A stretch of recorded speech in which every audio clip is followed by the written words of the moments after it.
नमस्कार, स्वागत है। अगर आप मैनेजमेंट एग्जाम्स की तैयारी कर रहे हैं तो अगले कुछ मिनट आपके लिए एक सुपर फास्ट रिवीजन होने वाले हैं। हम बिल्कुल पॉइंट टू पॉइंट बात करेंगे और मैनेजमेंट के सारे जरूरी प्रिंसिपल्स को आसानी से समझेंगे। तो चलिए शुरुआत एक सिंपल से सवाल से करते हैं, है ना? आखिर हर सफल ऑर्गेनाइजेशन के पीछे का राज क्या होता है? इसका जवाब छिपा है मैनेजमेंट के उन टाइमलेस प्रिंसिपल्स में जिनको आज हम समझने वाले हैं। आज का हमारा रोड मैप बिल्कुल क्लियर है। सबसे पहले मैनेजमेंट है क्या, फिर कुछ इंपॉर्टेंट थिंकर्स जिनके बारे में एग्जाम्स में पूछा जाता है, उसके बाद 5 कोर फंक्शंस, फिर मोटिवेशन और लीडरशिप, और लास्ट में कुछ स्ट्रेटेजिक टूल्स। ये सारे topics exam point of view से बहुत ही जरूरी हैं। तो सबसे पहले चलिए देखते हैं मैनेजमेंट आखिर है क्या चीज। इसकी थ्योरीज में जाने से पहले इसकी बेसिक डेफिनेशन समझना जरूरी है। लॉरेंस ए एप्ले की एक बहुत ही फेमस डेफिनेशन है कि management is the accomplishment of results through the efforts of other people. मतलब सिंपल शब्दों में मैनेजमेंट अकेले काम करना नहीं है, बल्कि दूसरों से काम करवाने की आर्ट है, उनके एफर्ट से रिजल्ट्स हासिल करना है। अच्छा, अब मैनेजमेंट के नेचर को देखते हैं। देखिए, ये गोल ओरिएंटेड होता है, एक कंटिन्यूअस प्रोसेस है, मतलब चलता रहता है। और हाँ, ये साइंस भी है और आर्ट भी। इसके प्रिंसिपल्स डायनामिक होते हैं, फ्लेक्सिबल होते हैं, और सबसे ज़रूरी बात, इसमें डिसीजन मेकिंग शामिल होती है। ये पॉइंट्स मल्टीपल चॉइस क्वेश्चंस के लिए परफेक्ट हैं, तो इनको ज़रूर ध्यान में रखें। चलिए अब आते हैं सेक्शन 2 पर, की मैनेजमेंट थिंकर्स।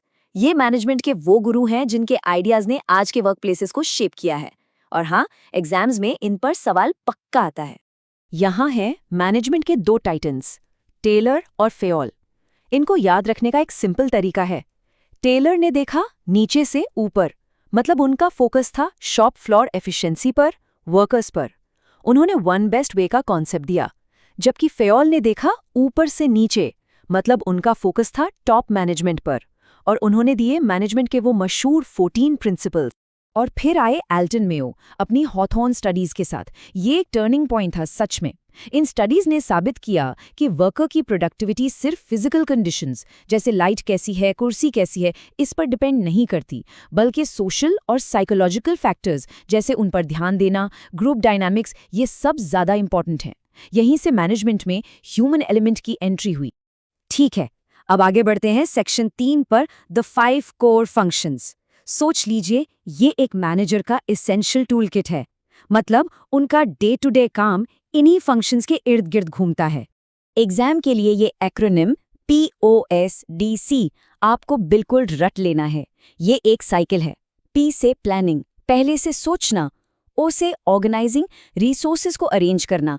S से स्टाफिंग, सही लोगों को काम पर रखना। D से डायरेक्टिंग, टीम को गाइड और मोटिवेट करना। और C से कंट्रोलिंग, ये देखना कि काम ठीक से हो रहा है या नहीं। ये प्रोसेस एग्जाम में जरूर पूछा जाता है। अब आते हैं मैनेजमेंट के सबसे इंटरेस्टिंग पार्ट पर, सेक्शन 4, मोटिवेशन और लीडरशिप।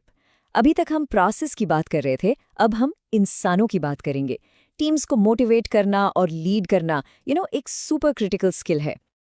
ये है मैस्लो का famous hierarchy of needs pyramid. Simple सा आइडिया है कि इंसान की नीड्स एक सीक्वेंस में पूरी होती हैं। सबसे पहले बेसिक चीजें जैसे रोटी, कपड़ा, मकान, फिर सेफ्टी, उसके बाद सोशल नीड्स, फिर रिस्पेक्ट, और आखिर में सेल्फ एक्चुअलाइजेशन, मतलब अपने फुल पोटेंशियल तक पहुंचना। एक स्मार्ट मैनेजर जानता है कि उसकी टीम के लोग इस पिरामिड में किस लेवल पर हैं और उन्हें उसी हिसाब से मोटिवेट करता है। अब बात करते हैं मैकग्रेगर की थ्योरी X और थ्योरी Y की। ये मैनेजर्स की 2 अलग-अलग सोच को दिखाता है। थ्योरी X वाला मैनेजर सोचता है कि लोग कामचोर हैं, उनसे डंडे के जोर पर ही काम करवाया जा सकता है। वहीं थ्योरी Y वाला मैनेजर मानता है कि लोग नेचुरली मोटिवेटेड होते हैं, क्रिएटिव होते हैं और काम एंजॉय करते हैं।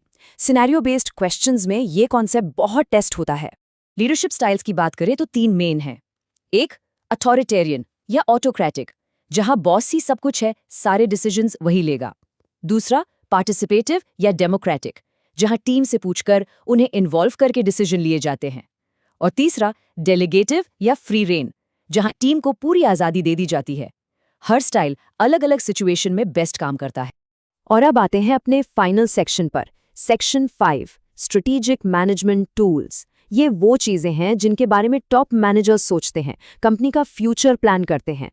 ये देखिए, ये है BCG मैट्रिक्स। इसका पूरा नाम है बॉस्टन कंसल्टिंग ग्रुप मैट्रिक्स। ये एक पावरफुल टूल है जो कंपनीज को अपने प्रोडक्ट्स को एनालाइज करने में हेल्प करता है। इसमें दो चीजें देखी जाती हैं। एक, मार्केट ग्रोथ रेट, मतलब मार्केट कितनी तेजी से बढ़ रहा है, और दूसरा, रिलेटिव मार्केट शेयर, मतलब उस मार्केट में आपका हिस्सा कितना है। अब इस मैट्रिक्स को आराम से समझते हैं। देखिए, जिनका मार्केट शेयर भी हाई है और मार्केट ग्रोथ भी हाई है, वो है स्टार्स। इन पर खूब पैसा लगाना पड़ता है। फिर आते हैं कैश काउज, जिनका शेयर तो हाई है पर ग्रोथ लो है। ये पैसा बनाने की मशीन है। तीसरे हैं क्वेश्चन मार्क्स, जिनका शेयर लो है पर ग्रोथ हाई है। इनका फ्यूचर आगे चलकर या तो स्टार बनने का होता है या डॉग। और आखिर में आते हैं डॉग्स, जिनका शेयर भी लो है और ग्रोथ भी लो। इनमें प्रॉफिट पोटेंशियल कम होता है। तो इस पूरे मास्टर क्लास का आखिरी टेकअवे क्या है? सिंपल है। मैनेजमेंट एक डायनामिक फील्ड है। ये साइंटिफिक प्रिंसिपल्स और लोगों को समझने की आर्ट, इन दोनों का एक परफेक्ट ब्लेंड है। एक अच्छा मैनेजर हमेशा प्रोसेस और पीपल के बीच बैलेंस बनाकर चलता है। और जाते जाते एक सवाल आपके लिए। आज के AI और ऑटोमेशन के दौर में आपको क्या लगता है, ऐसी कौन सी ह्यूमन सेंट्रिक मैनेजमेंट स्किल होगी जो फ्यूचर में सबसे ज्यादा वैल्यूएबल साबित होगी? इस पर जरूर सोचिएगा। एग्जाम्स के लिए ऑल द बेस्ट।